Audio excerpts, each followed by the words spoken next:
Hello दोस्तों, राधे राधे। मेरी channel जय रणछोड़ पर दोस्तों फिर से एक बार आपका स्वागत है। तो दिल से राधे राधे। दोस्तों आज भगवान श्री कृष्ण आपके जीवन में कौन सा नया संदेश लेके आए हैं वो खुद भगवान कृष्ण बताएंगे। सामने सिर्फ भगवान कृष्ण की तस्वीर है, आप उसको चरणों को स्पर्श करके देखिए कि भगवान श्री कृष्ण आपको क्या कहना चाहते हैं। तो मैं आशा करती हूँ सभी ने भगवान श्री कृष्ण के चरणों को स्पर्श किया होगा। तो अपनों के लिए चिंता हृदय में होती है, शब्द में नहीं, और अपनों के लिए गुस्सा शब्दों में होता है, हृदय में नहीं। बस यही अटूट प्रेम की परिभाषा है। संसार में सबसे गहरा जख्म अपने ही देते हैं, जो सहे भी नहीं जाते और किसी से कहे भी नहीं जाते।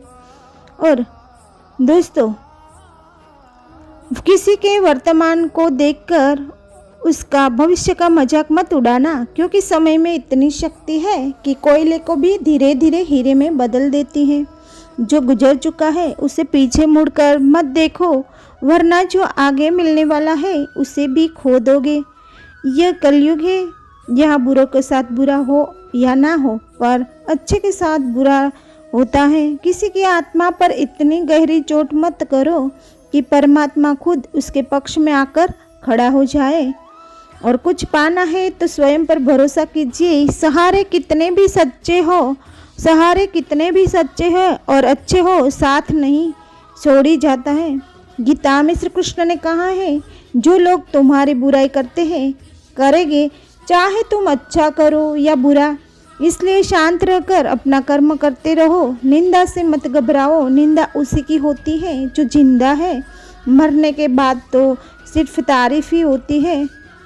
ईश्वर जिन्हें ऊंचाई पर पहुंचाना चाहते हैं उन्हें सबसे अधिक तकलीफ देते हैं, ताकि तकलीफ से लड़ते लड़ते हो मंजिल तक पहुंच जाए। खुद को कमज़ोर समझना ही सबसे बड़ा पाप है।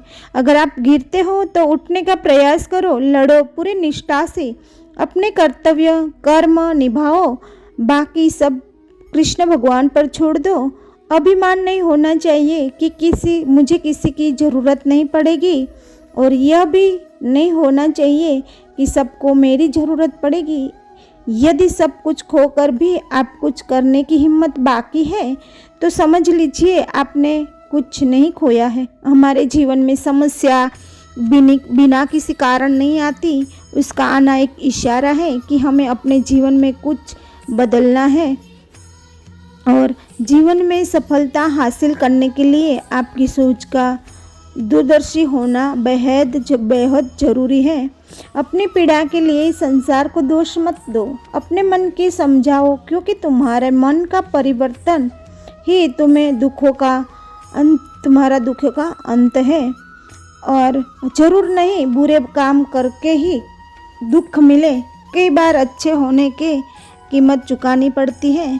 सोच मत साकार कर, कर्मों अपने से प्यार कर, मिले तेरी मेहनत का फल इंतजार नहीं, बस प्रयास ही करो। इच्छाएं अनंत होती है और साधना सीमित होती है। जो लोग इनमें संतुलन बना लेते हैं वो लोग सुखी हो जाते हैं। अच्छा कार्य करने वाला कभी सम्मान का भूखा नहीं होता, उसका कार्य ही उसे सम्मान का पात्र बना देता है। भाग्य और झूठ में साथ जितना ज़्यादा उम्मीद करेंगे वो उतना ही ज़्यादा निराश करेगा, लेकिन कर्म और सच पर जितना जोर देंगे वो उम्मीद से सदैव ही ज़्यादा देंगे। और अपने जीवन में अगर हम दूसरों की सफलता को स्वीकार नहीं करते तो वो ईर्ष्या बन जाती है, और अगर स्वीकार कर लेते तो वो प्रेरणा बन जाती है। राह संघर्ष की जो चलता है वही संसार को बदलता है। जिसने रातों से ही जंग जीती, सुबह सूर्य बनकर वही चमकता है। और भगवत गीता में कृष्ण भगवान ने कहा है, मन अंधा होता है, इसके पास अपना कोई ज्ञान नहीं होता। मन कुछ नहीं जानता और ना ही सही मार्गदर्शन करता है। इसलिए आप अंधे मन की बातें मानकर जरूरी कामों को टालना बंद कीजिए। आप हमेशा अपनी बुद्धि से काम लीजिए, मन से नहीं, क्योंकि अंधा मन आपको हमेशा जरूरी कामों को करने से रोका देता है। जब आप बुद्धि से जरिए जरूर कामों को करना शुरू कर देंगे तो धीरे धीरे आपका मन आपका मित्र बनता चला जाएगा, लेकिन अभी आपका मन आपका दुश्मन बना हुआ है, जो आपको दिन पे दिन बर्बाद कर रहा है। जिस मार्ग पर चलकर मनुष्य स्वयं को आत्मा के रूप में देखता है, परमात्मा के अंश के रूप में स्वयं को जानता है, उस मार्ग को धर्म कहते हैं। जब तक संसार में एक मनुष्य की पीड़ित है, तब तक वास्तव की किसी का भी सुख संपूर्ण नहीं है। यह जानते पर मनुष्य का मन करुणा से भर जाए, उसे धर्म कहते हैं। जब किसी पर तमाम गुणों का छाया होता, तो वह दूसरों के प्रति कठोर, निर्दय और स्वार्थी हो जाता है। अपने माने हुए सुख के लिए दूसरों का दुख देता है। परमात्मा की और गति नहीं हो पाती उसकी, अर्थात अधर्म परमात्मा से दूर ले जाने वाले मार्ग का नाम है। जो परिस्थितियाँ हो उसी का सदुपयोग कीजिए और कुछ करने की आवश्यकता नहीं। बस निश्चय रखिए, भगवान जो कर रहा है वही करा रहा है। अपनेपन का अभिमान क्यों आते हैं?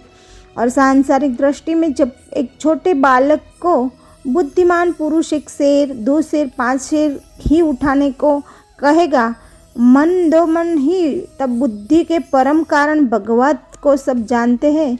वे कब कहेंगे ये करो वह करो जो तुम्हारी सामर्थ्य के बाहर है। वे तो कहते हैं जितना तुम कर सको आसानी से करो, पर करो ईमानदारी से, उसमें कुछ बचाकर छिपाकर मत रखो। सब सोचते हैं कि हम अंत समय प्रभु का नाम ले लेंगे और मुक्ति जाएंगे, परंतु क्या ये संभव है? क्या आपकी जिह्वा को प्रभु नाम का अभ्यास है? जिसने जीवन भर नाम का अभ्यास नहीं किया, उसके लिए ये कैसे संभव है? जैसे किसी चित्रकार ने पूरी जीवन चित्रकारी का अभ्यास किया, तो क्या आप उससे किसी खेल में विशेष में पदक लाने की उम्मीद कर सकते हैं? नहीं। वह चित्रण प्रतियोगिता में अवश्य पदक ला सकता है, क्योंकि उसने अभ्यास किया है। वैसे ही आप भी नाम का अभ्यास करें, क्योंकि अंत में वही काम आएगा, बाकी सब ही रह जाएगा। तो दोस्तों, हमने अपने सभी कार्य को ईश्वर के प्रति समर्पित रखना चाहिए और यह मानना चाहिए कि जो भी होता है वह उनकी इच्छा से होता है। यह हमें जीवन में समर्पण और विनम्रता की शिक्षा देता है। श्री कृष्ण ने प्रेम को जीवन का सार बताया है। प्रेम से ही जीवन को सही दिशा और उद्देश्य मिलती है। कर्म ही हमारे भाग्य का निर्माता और जीवन का निर्धारक होता है, इसलिए सही कर्म करना आवश्यक है। बुरे कर्म करने से जीवन में दुख और कष्ट का सामना करना पड़ता है और लोग भी आपसे दूर हो जाते हैं। सही और नेक कर्म करने से ही सच्ची सफलता मिलती है और जीवन में स्थायी संतोष मिलता है।